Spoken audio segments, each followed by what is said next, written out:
Oke, halo, assalamualaikum teman-teman. Bertemu lagi dengan saya, Putri Indasari. Hari ini kita akan belajar bersama-sama matematika peminatan dengan materi pembagian polinomial oleh polinomial berderajat 2 dengan cara skema Horner. Yuk simak bersama-sama.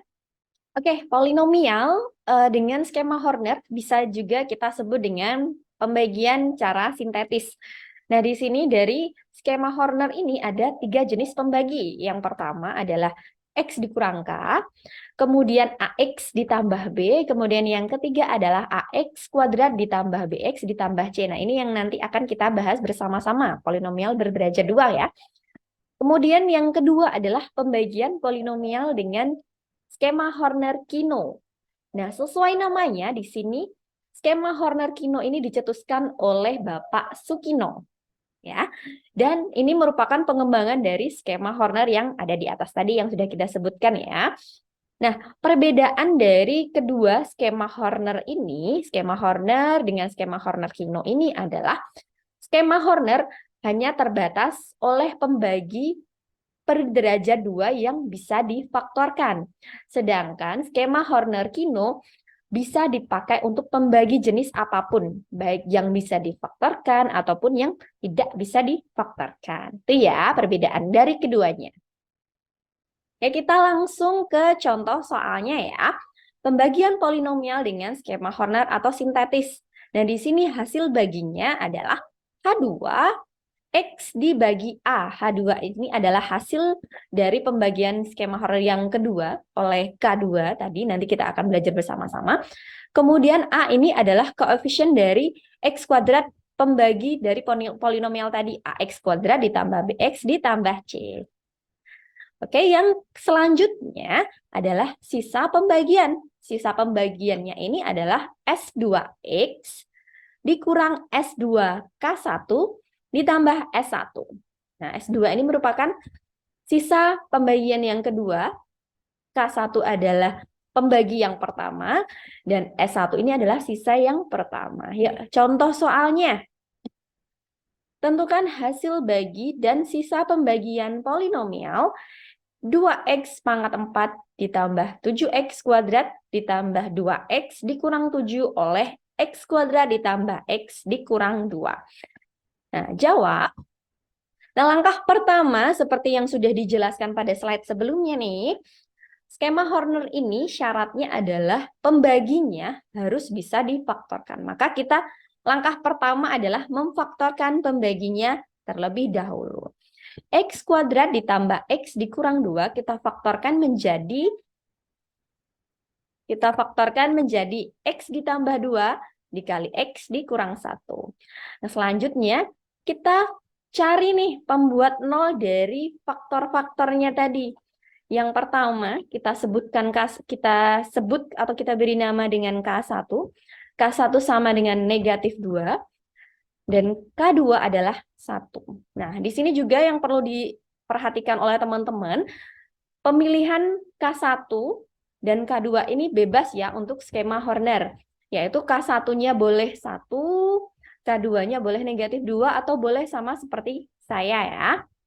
Oke, lanjut kita buat skema Hornernya dan diberikan tanda tambah.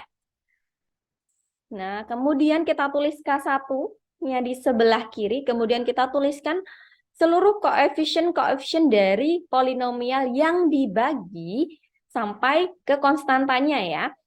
Kemudian yang perlu teman-teman perhatikan lagi adalah seluruh koefisien harus ditulis dari pangkat tertinggi hingga konstantanya, baik suku yang tidak ada. Nah, di sini kalau di contoh soal ini, koefisien dari X pangkat 3-nya tidak ada nih, tapi tetap kita tulis dengan angka 0 gitu ya. Jadi kita tulis di baris pertama adalah 2, 0, 7, 2, dan negatif 7. Kemudian langsung nih kita turunkan angka 2-nya langsung ke bawah. Kemudian 2 ini kita kalikan dengan K1 atau negatif 2. Hasilnya negatif 4. Kemudian kita jumlahkan, lalu kita kalikan lagi. Kita tulis di sini dan kita ulangi lagi sampai ke ujung. Kemudian kita dapatkan angka 49. Nah, 49 ini adalah S1 atau sisa yang pertama, sisa pembagian yang pertama. Kemudian kita buat Skema Horner lagi, jangan lupa diberikan tanda tambah. Kemudian kita bagi dengan K2-nya. K2 tadi kita sama dengan 1 ya. Nah, langkahnya sama. 2 ini kita turunkan langsung. Kemudian kita kalikan dengan 1. Kita tulis di sini.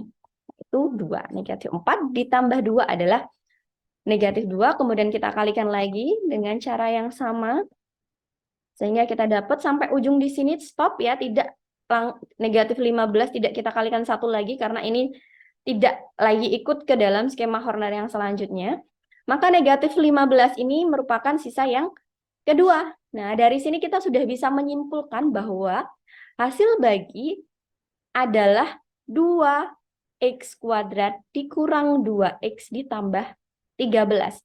Dan di sini karena dari sini kita terdapat 3 suku, yaitu 2, negatif 2, dan 13, maka pangkat tertingginya adalah 2. Bisa teman-teman misalkan kalau sukunya ada 3, maka derajat tertingginya adalah 2. Jadi tinggal dikurang 1 ya.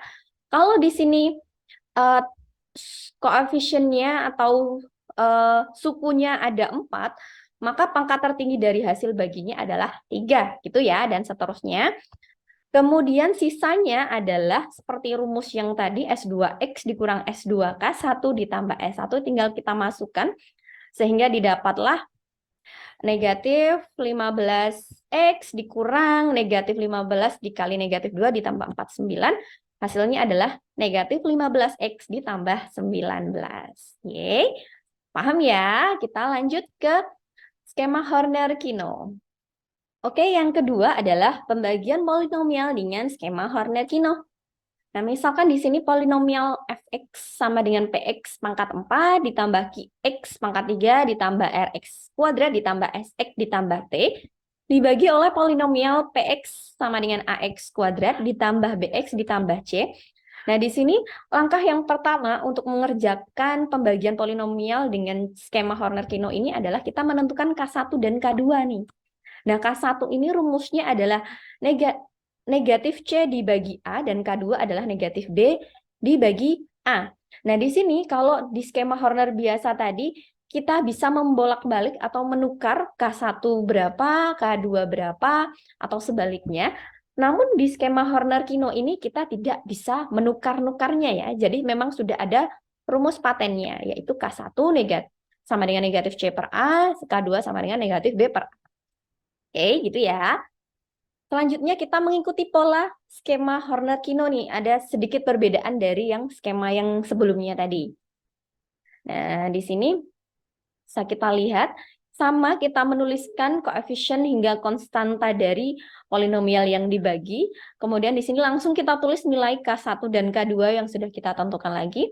Yang sudah kita tentukan tadi. Kemudian ada bagian-bagian kosong yang langsung kita turunkan, yang tidak perlu kita isi ya. Ada 4. Ada 3 sudut di bagian kiri, kemudian ada 1 yang tidak kita isikan pun tandanya juga jumlah. Kemudian di sini ada garis tengahnya di sini ya, yang memisahkan antara koefisien hasil bagi dengan koefisien sisa. Dan di sini cara menentukan garisnya ini ada di mana? Tinggal kita lihat nih. Kalau misalkan dia pembaginya merupakan polinomial berderajat 2, maka kita ambil 2 bagian atau 2 angka atau 2 suku dari belakang ya, sesuai dengan pembaginya. Kalau pembaginya berderajat 2, kita ambil 2. Kalau polinomial pembaginya berderajat 3, maka kita ambil 3 suku dari belakang, maka garisnya nanti akan ada di sini gitu ya. Kemudian hasil baginya adalah px kuadrat ditambah H1X ditambah H2 atau di sini tinggal kita tulis kemudian kita tambahkan variabelnya sama seperti skema Horner yang biasa tadi. Kemudian perbedaannya di sisanya. Kalau di sisa skema Horner tadi ada rumusnya. Nah, kalau di skema Horner-Kino ini langsung kita ambil seperti hasil bagi. Di sini H3 langsung kita tambahkan X ditambah H4. Ya, seperti ini ya. Jadi tidak banyak rumus kalau di skema Horner-Kino. Oke, gitu ya. Kita langsung lanjut ke contohnya. Oke, contoh tentukan hasil bagi Dan sisa pembagian polinomial X pangkat 4 ditambah 2X pangkat 3 ditambah 9X kuadrat dikurang 3X dikurang 10 oleh 2X kuadrat ditambah 4X dikurang 10. Nah, sama seperti skema Horner yang biasa tadi, kita menentukan nilai K1 dan K2-nya dulu. Nah, di sini sudah ada rumusnya. Negatif C per A. Nilai C ini adalah negatif 10. Jadi langsung kita tulis, kita dapat 5. Kemudian K2-nya adalah negatif B per A. Kita dapat negatif 2. Lalu kita tulis di skema Horner-nya. Jangan lupa dikasih tanda tambah ya. Nah, di sini kita tulis K1-nya dulu, kemudian di bawahnya ada K2, 5 dan negatif 2. Sama, untuk baris pertama, kita tulis koefisien pangkat tertinggi hingga konstantanya, atau suku tetap, ada 5 suku ya. Kemudian, nah kita berikan tanda dulu untuk bagian-bagian yang tidak perlu kita isi. Ada 4 ya, pojok berbentuk segitiga di kiri. Kemudian ada 1 titik yang tidak diisi ya di kanan, sebelah kanan. Oke, langsung kita turunkan angka 1. Kemudian kita kalikan dengan K1 dan K2. Kita kalikan dengan K2 dulu. Kemudian kita kalikan dengan K1. Kita tulis, nah di sini nulisnya miring seperti ini ya, yang sudah dijelaskan pada slide sebelumnya. Kemudian kita jumlahkan 2, ditambah negatif 2 adalah 0. 0 ini kita kalikan lagi dengan K1 dan K2. Kita tulis miring seperti ini. Kemudian kalau yang sudah penuh, bagiannya kita jumlahkan. 9 ditambah 5 adalah 14. 14 ini kita kalikan lagi dengan K1 dan K2. Nah, langsung kita jumlahkan negatif 3 ditambah 0 ditambah negatif 28 adalah negatif 31. Kemudian di sini negatif 10 ditambah 70. Nah, di sini tidak perlu kita isi ya. Oke, sama dengan 60. Nah, kita sudah dapat nih. Sudah dapat, tinggal kita menuliskan nih hasil baginya dan sisa pembagiannya. Hasil bagi tadi di sini adalah koefisiennya, karena di sini ada 3 suku, maka tinggal kita tambah atau pangkat tertingginya nanti dari variabelnya adalah X kuadrat. 1X kuadrat ditambah 0X ditambah 14. Kemudian yang menjadi catatan adalah kita lihat nih pembaginya. Pembaginya ini tadi berbentuk AX kuadrat ditambah BX ditambah C. Nah, untuk hasil baginya harus kita bagi dengan A atau koefisien dari X kuadrat. Karena di sini koefisiennya adalah 2, maka harus kita bagi 2. Kalau misalkan di sini koefisiennya 1, maka kita bagi 1. Karena 1 ini tidak mempengaruhi, maka tidak perlu tadi dibagi 1 ya. Kalau misalkan koefisien dari X kuadratnya adalah 1. Maka setelah dibagi 2, sama dengan setengah X kuadrat ditambah 7. Jadi di sini tidak ada suku yang mempunyai variabel X ya, karena koefisiennya 0. Kemudian sisanya adalah negatif 31X ditambah 60. Nah, gimana nih setelah kita mempelajari skema Horner atau cara sintetis dan skema Horner-Kinop? Gampang kan? Oke, terima kasih. Sampai bertemu lagi di video selanjutnya. Terima kasih sudah menonton. Semoga bermanfaat. Wassalamualaikum warahmatullahi wabarakatuh. Dadah.